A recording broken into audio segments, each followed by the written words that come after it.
Good morning students. आज हम लोग पार्ट्स ऑफ स्पीच के अंदर प्रोनाउन पढ़ेंगे। The pronoun. इससे पहले हम लोगों ने नाउन के बारे में पढ़ा। नाउन, उसके प्रकार और नंबर, जेंडर। अब हम लोग प्रोनाउन के बारे में पढ़ेंगे। प्रोनाउन, सर्वप्रथम प्रोनाउन कहते किसे हैं, प्रोनाउन की परिभाषा क्या है। तो जैसा कि हिंदी में हम लोग जानते हैं, संज्ञा के बदले बोलने वाले शब्दों को, संज्ञा के बदले प्रयुक्त होने वाले शब्दों को हम सर्वनाम कहते हैं। उसी को अंग्रेजी में कहे जाते हैं words used in place of noun. संज्ञा के स्थान पर प्रयुक्त होने वाले शब्द को प्रोनाउन या सर्वनाम कहते हैं।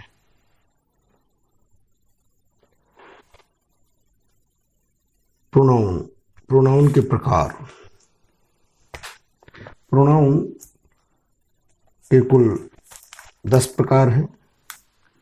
Personal pronoun, interrogative pronoun, relative pronoun, demonstrative pronoun, distributive pronoun, indefinite pronoun, reflexive pronoun, एम्फैटिक pronoun, reciprocal pronoun, exclamatory pronoun. अब इसमें हम लोग पहले पर्सनल प्रोनाउंस को पढ़ेंगे। ये बहुत ही महत्वपूर्ण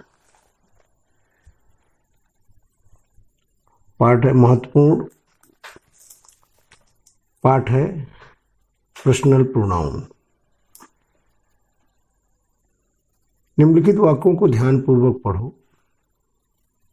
आई am going, we are going, you are going, he is going, she is going, it is going, they are going.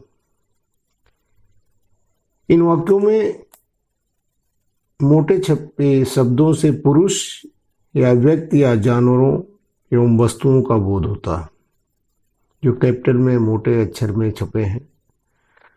जिस प्रोनाउन या सर्वनाम से पुरुष या व्यक्ति या जानवरों एवं वस्तुओं का बोध होता है उसे पर्सनल प्रोनाउन, पुरुषवाचक सर्वनाम कहते हैं। अतः I, we, you, he, she, it, they शब्द पर्सनल प्रोनाउन है। इट का प्रयोग वस्तुओं तथा जानवरों के लिए होता है। पर्सनल प्रोनाउन में निम्नलिखित 3 पर्सन्स का बोध होता है। ये पर्सनल प्रोनाउन हम पढ़ते हैं तो उस पर्सनल प्रोनाउन में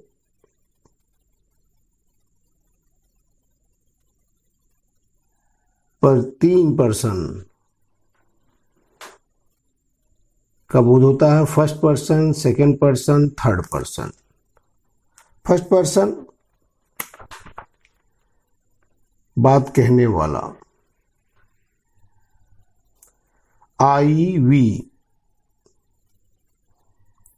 The pronouns I and we denote the person or persons speaking and are said to be personal pronouns of the first person।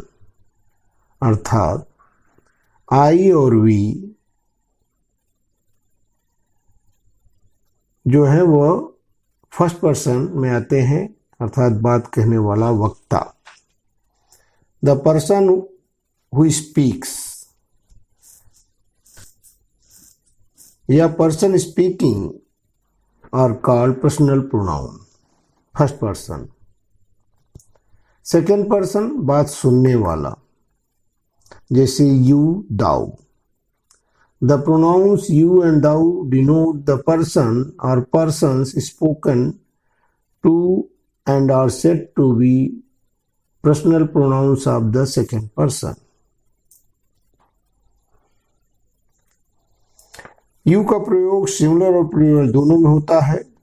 दाऊ का प्रयोग नहीं होता है, दाऊ केवल पद्य या नाटक में होता है, इसलिए यू जो है सेकंड पर्सन में आता है। थर्ड पर्सन जिसके विषय में बात कही जाती है,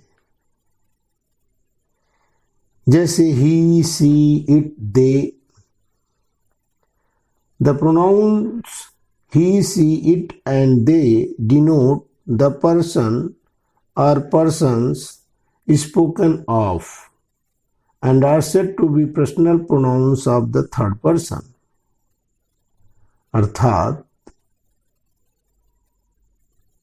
he, she, it, they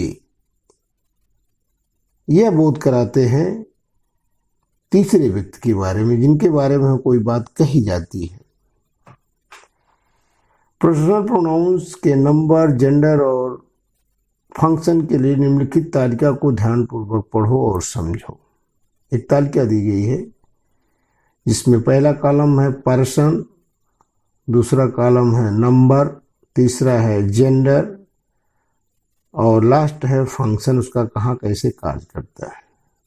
देखिए पर्सन के अंदर फर्स्ट, सेकंड, थर्ड। तो फर्स्ट पर्सन के अंदर सिंगुलर एंड प्लूरल। सिंगुलर आप जानते ही हैं कि सिंगुलर माने एक वचन, प्लूरल माने बहुवचन, अर्थात एक का बोध कराता था सिंगुलर, प्लूरल माने बहुत का बोध कराता अधिक, एक से अधिक का। Gender common.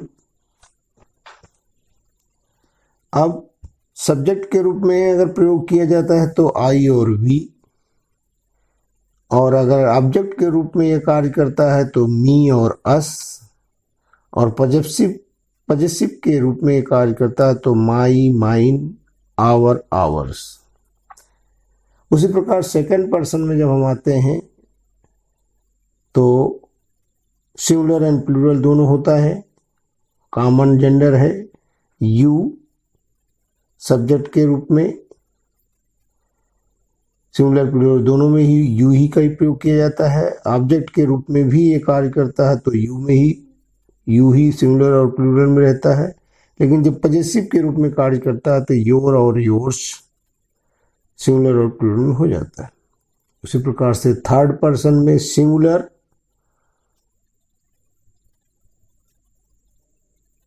Masculine, feminine and neuter. तो मैस्कुलिन में होता है ही, फेमिनिन में होता है सी, न्यूटर जेंडर में होता है इट, और इसका प्लूरल जो कॉमन जेंडर में है वो सब्जेक्ट के रूप में प्रयुक्त होता है तो दे में।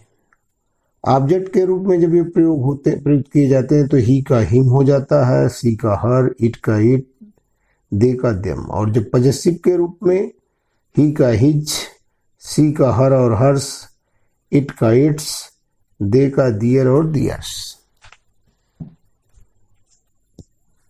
आज यहीं तक हम लोग पढ़ेंगे।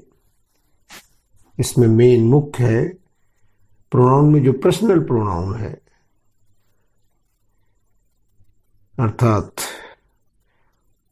पुरुषवाचक सर्वनाम, पर्सनल प्रोनाउन, ये बहुत ही इंपॉर्टेंट है। इसको अच्छी तरह से आप लोग समझें। तीन person, first person, second person, third person. First person में सिंगुलर और प्लूरल क्या होता है, तो सिंगुलर में आता है आई और प्लूरल में आता है वी। उसी प्रकार से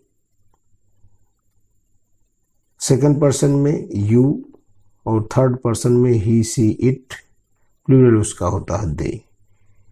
इनकी जानकारी बहुत जरूरी है। इसको आप लोग कॉपी में भी लिख लेंगे।